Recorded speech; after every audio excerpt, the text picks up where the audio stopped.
Olá a todos, chegou a hora de conhecer o top 10 dos maiores momentos do Oscar na década de 80. Lembrando que eu levo em consideração as edições de 1981 a 1990.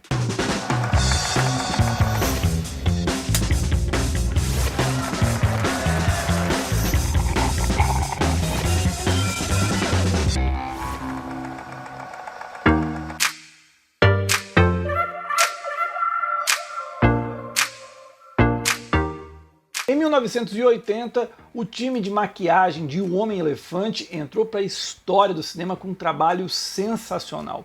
Porém, na época, o Oscar não tinha uma categoria para o setor e provocou uma revolta enorme, tanto na indústria quanto também entre o público e os críticos da época. A academia ficou pressionada e decidiu então criar a categoria de melhor maquiagem. Na edição de 1982 foram dois apenas os indicados, a ficção científica Heartbeats e o vencedor justíssimo, o terror O Lobisomem Americano em Paris. Até o Oscar 2019 eram 3 os indicados na categoria, porém em 2020 passou a ser 5 os nomeados como as demais áreas técnicas do Oscar.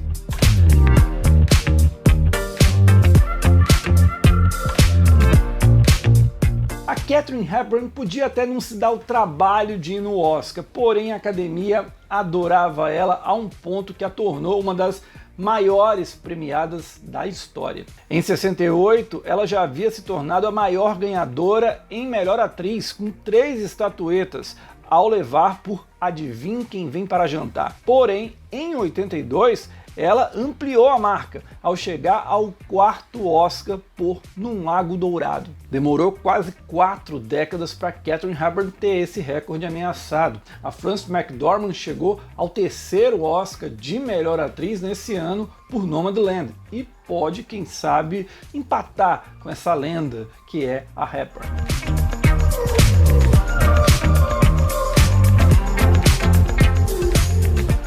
Apenas 2 atores não profissionais conseguiram ganhar o Oscar em toda a história, e ambos foram em ator coadjuvante. O primeiro deles foi o Harold Russell, de Os Melhores Anos de Nossas Vidas, em 1946. E o segundo foi o Hank F. Nigor, de Os Gritos do Silêncio, em 1985. No filme, ele interpreta um personagem que remete à própria história de fuga, perdas e sacrifícios para escapar da morte e da perseguição do regime totalitário no Camboja. Ao receber o Oscar, o Nigor mostrou aparente surpresa e a comemoração com os olhos brilhando de orgulho e felicidade são emocionantes.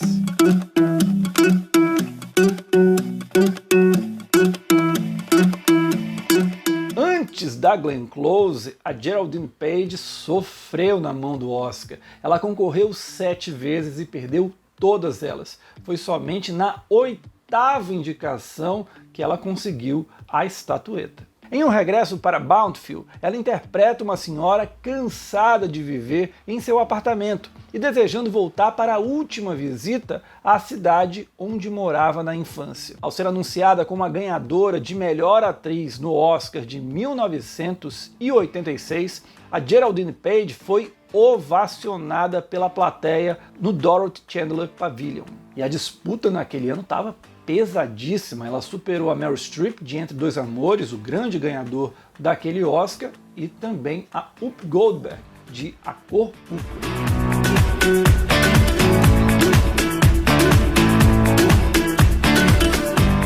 Tirando um prêmio para a Costa do Marfim e outro para a Argélia, os europeus dominavam o Oscar de melhor filme em língua não inglesa. Em 1986, porém, a estatueta veio para cá, para a América do Sul. Dirigido pelo Luis Puenzo, A História Oficial ganhou a categoria trazendo o drama de uma família que passou anos sem se importar com a violenta ditadura argentina. A situação só muda quando uma amiga deles retorna do exílio. A academia nem quis fazer muito suspense para o anúncio do ganhador, ao colocar a estrela do filme, a Norma Alejandro, para apresentar o prêmio. De lá para cá, a América do Sul já ganhou 2 vezes a categoria, todas na década passada. Primeiro com o argentino O Segredo dos Seus Olhos e depois com o chileno Uma Mulher Fantástica.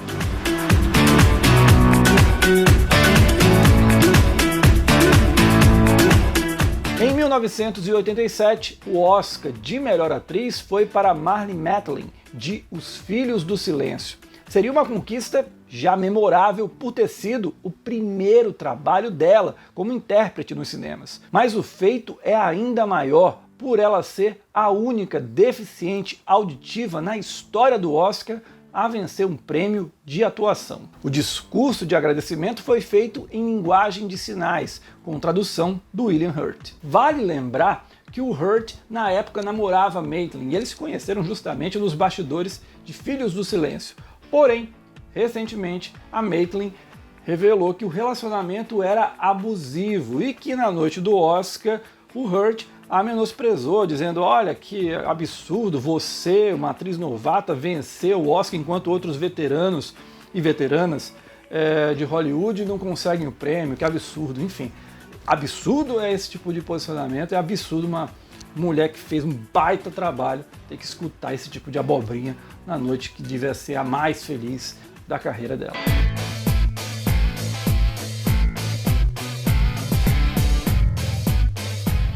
Nos anos 80, nenhuma estrela brilhou mais no Oscar do que a Cher. A primeira indicação dela aconteceu em 1984 em atriz coadjuvante por Silkwood, mas ela perdeu para Linda Hunt de O Ano que Vivemos em Perigo. Mas foi em 86 que a Cher roubou a cena. Mesmo sem ser nomeada, a estrela pop dominou a repercussão pública por conta do vestido preto espalhafatoso e da barriga de fora, algo raro entre as estrelas da premiação. 2 anos depois, a Cher finalmente obteve a sua estatueta de melhor atriz com Feitiço da Lua, subindo ao palco com um vestido ousado pela transparência. Os únicos que não gostaram disso foram os fãs da Glenn Close, que a viram perder o Oscar pelo desempenho, aliás, excelente que ela teve em Atração Fatal.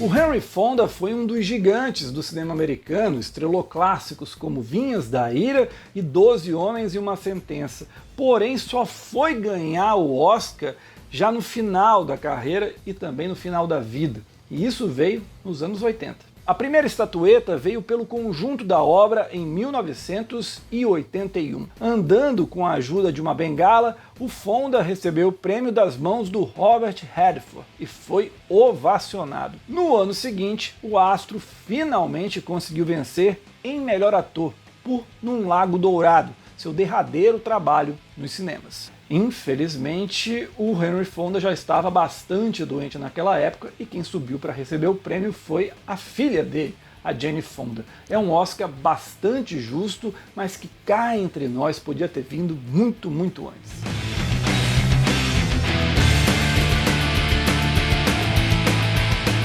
Em 1980, a Sally Field ganhou o primeiro Oscar da carreira com Norma Rae. E apesar do trabalho dela ser muito bom, inquestionável aquele Oscar, teve gente em Hollywood invejosa que a criticou porque o Oscar tinha ido parar nas mãos de uma atriz iniciante e também de uma atriz que tinha filmes inexpressivos até o momento, quase sempre na comédia. 5 anos depois, ela voltou a ganhar o Oscar da categoria por Um Lugar no Coração.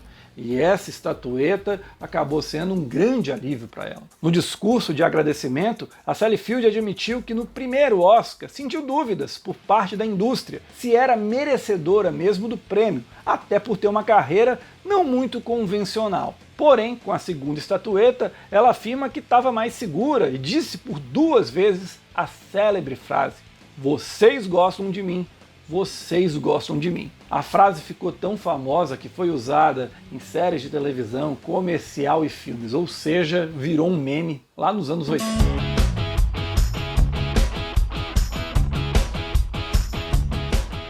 O Oscar nos anos 80 foi sofrível e espelhou também um dilema do cinema americano daquela época. A academia não queria abraçar demais os blockbusters, o Spielberg sofreu muito com isso, enquanto o cinema de autor daquela era da nova Hollywood já mostrava a decadência pela força que os produtores voltavam a ganhar dentro do cenário americano. Nada mais simbólico do que isso, do que o maior momento do Oscar nos anos 80 ser um dos pontos mais baixos da história do evento. Em 1989, a cerimônia não teria um apresentador ou apresentadora fixo e seria marcado por números musicais pontuando a premiação.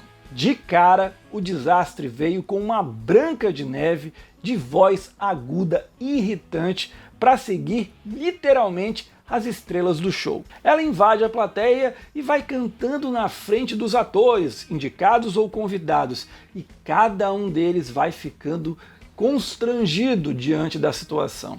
Depois vieram uma série de números com coreografias cafonas e figurinos bregas, para culminar na presença do Rob Lowe, ator alvo de um escândalo na época por ser flagrado em um vídeo fazendo sexo com uma garota de 16 anos de idade. Na festa, o Rob Lowe teria um encontro com a Branca de Neve, cantando uma versão de Proud Mary, adaptando os versos para o mundo do cinema. Mais constrangedor, impossível. Para piorar, a Disney ficou irritadíssima com o uso sem autorização dela da Branca de Neve, a personagem, e isso provocou um problema judicial para a academia. Outro número musical vergonhoso aconteceu mais adiante na festa, com estrelas promissoras de Hollywood pagando mico, cantando, dançando e atuando.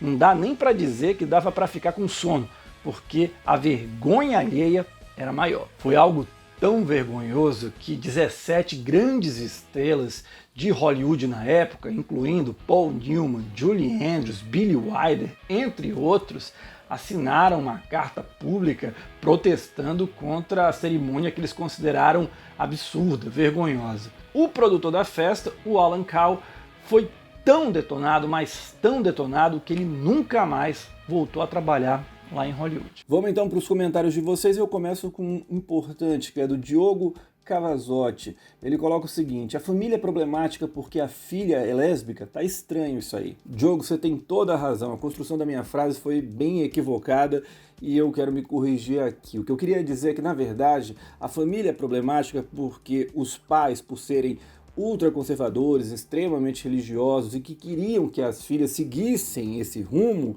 o fato da filha ser lésbica acaba gerando muitos conflitos ali, mas não porque é culpa dela, mas pela questão da cabeça dos pais, que é retrógrada. Beleza? Então peço desculpas a quem achou estranho, quem se sentiu de alguma maneira ofendido, mas faço aqui a minha correção, a minha meia-culpa. Vamos agora para dois comentários que falam do mesmo tema.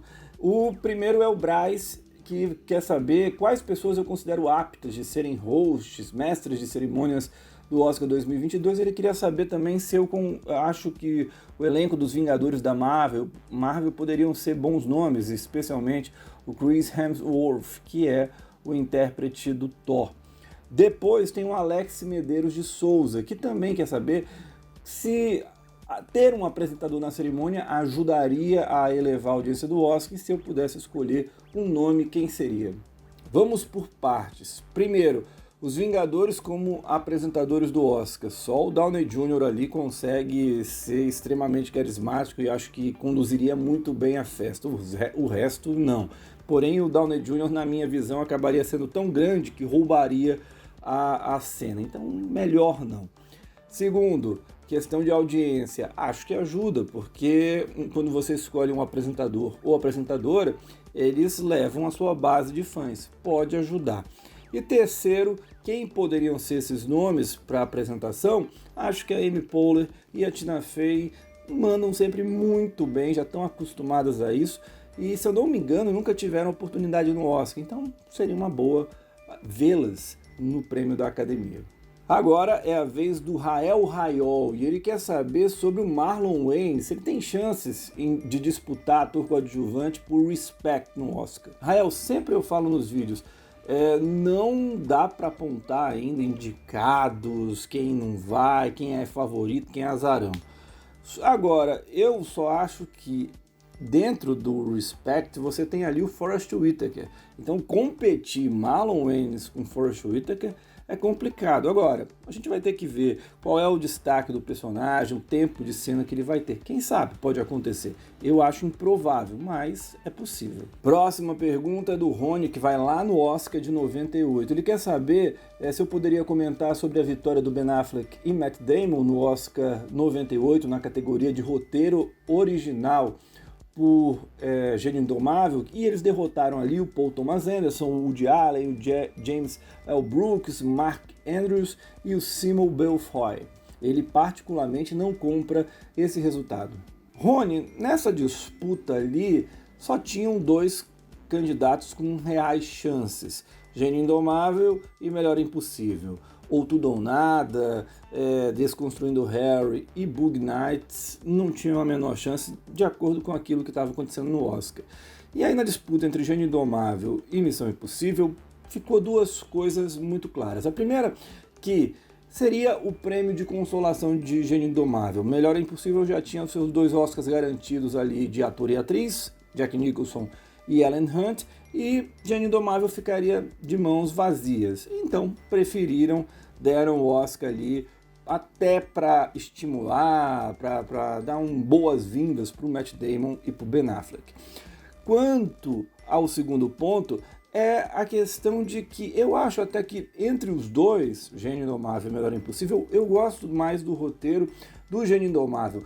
Meu filme favorito dos dois é Melhor Impossível, porém eu acho que a força, o roteiro, ele é bom, ele é ótimo, mas ele ganha muito com os atores, o elenco eleva esse roteiro, enquanto o roteiro do Gênio Indomável por si só é muito bom, as atuações também são muito boas, porém eu acho que o roteiro ele está no mesmo patamar, enquanto em Melhor Impossível as atuações estão um pouco acima do roteiro, então não acho um prêmio tão injusto assim, é lógico. Quem você gostaria que tivesse vencido, Caio? Eu gostaria que o Bug Nights. Porém, naquela realidade, eu não acho um Oscar tão injusto assim não. Agora é a vez do Renato Brito. Ele quer saber se eu pretendo cobrir outras premiações, como o Emmy, por exemplo. Renato, o Emmy eu não vou cobrir, porém vai ter cobertura especial sobre o Festival de Cannes quando ele estiver próximo de acontecer. Agora é a vez do Carlos Alberto, que mora na belíssima São Luís, lá em Maranhão. E ele quer saber o seguinte: qual, na minha opinião, foi o melhor e o pior vencedor do Oscar na categoria de filme internacional entre os anos de 2011 a 2021? Carlos, o melhor para mim é sem dúvida nenhuma Parasita. Já o pior, não que eu considere um filme ruim, mas é um filme bem razoável, nada demais, que é o dinamarquês Em um Mundo Melhor. Próxima pergunta, Jefferson Teodoro. Ele quer saber sobre o Adam Sandler, se ele pode surgir com Hustler ou com The Spaceman. Jefferson, eu volto de novo àquilo que eu falei. Não dá ainda para apontar, esse aqui tá favorito ao Oscar, esse vai ser indicado, esse não vai ser. O Adam Sandler, naturalmente, tem uma resistência da academia. Joias Brutas provou isso. As pessoas olham para ele e falam: esse cara aqui não é sério, faz um monte de porcaria. Então há um certo preconceito, há um certo ranço em relação a ele. Dos dois filmes, um é uma ficção científica, o outro é um drama. Então é provável que, se ele tiver mais chances, vai no drama, em Hustler, que é o tipo de produção que a academia mais olha com atenção do que quando o cara atua numa ficção científica. Infelizmente é assim na maioria das vezes. A pergunta da vez é do Douglas Sobreira, que aliás, quando eu já deixei o vídeo agendado para estrear, ele já fez várias perguntas, eu escolhi uma para colocar aqui no canal, que é: o que eu acho da vitória da Reese Witherspoon em cima da Felicity Huffman? Douglas, eu preferia que vencesse a Felicity Huffman, mas eu não acho, sinceramente, a vitória da Reese tão injusta assim. Ela faz um bom trabalho, ela rouba a cena, ela e tem uma química muito boa com o Joaquin Phoenix, e são os dois que carregam John and June. Acho que é um filme bem mais ou menos, aquela cinebiografia feijão com arroz, mas que os dois conseguem puxar o filme. Por isso eu não acho tão absurdo. É lógico que a Felicity Huffman tá melhor, merecia o Oscar. mas não é um resultado que me incomode tanto assim. Agora é o Lucas Cavalheiro e ele quer saber qual categoria você acha que a academia deveria criar para a premiação. Lucas, eu sou contrário a novas categorias, acho que o Oscar já tem categoria demais. Porém, se eu mesmo assim tivesse que criar, fosse forçado, seria melhor casting, ou seja, o profissional que escolhe o elenco daquele filme. Qual ator, atriz combina mais, casa mais com o perfil daquele determinado personagem. Para fechar, é a vez do Henrique Rodrigues Gomes. E ele quer saber se o Irlandês fosse lançado em 2020, ele ia rapar tudo no Oscar desse ano? Pior que não, Henrique. Infelizmente, o Irlandês é uma produção que não foi só a questão de ter sido lançado num ano que estava muito forte, como aconteceu no Oscar do ano passado. Ele também é uma produção que, para uma parte dos votantes, uma parte significativa do público, é uma produção já atrasada, no sentido de que um filme de 3 horas e meia lançado no streaming, com um ritmo que não é aquele acelerado, que tem uma grande cena de ação, explosões e tudo mais, ele tem um ritmo cadenciado. Enfim, eu acho que houve muita resistência ao estilo que o Martin Scorsese propôs, por mais brilhante que seja. Para mim, eu já disse aqui no canal, é o melhor filme do Scorsese em décadas. Porém, para o perfil hoje do público, para o formato de lançamento que ele optou pelo streaming, é uma produção que surge na contramão. E aí tem muita resistência. Eu acho que no máximo ganharia realmente prêmios técnicos. Figurino, efeitos visuais, maquiagem, essas coisas. Melhor direção, ator, filme, acho que não. É isso, sexta-feira, meio-dia, horário de Brasília, eu tô de volta com a terceira parte dos filmes que podem surgir no Oscar 2022. A gente se encontra, até lá, tchau!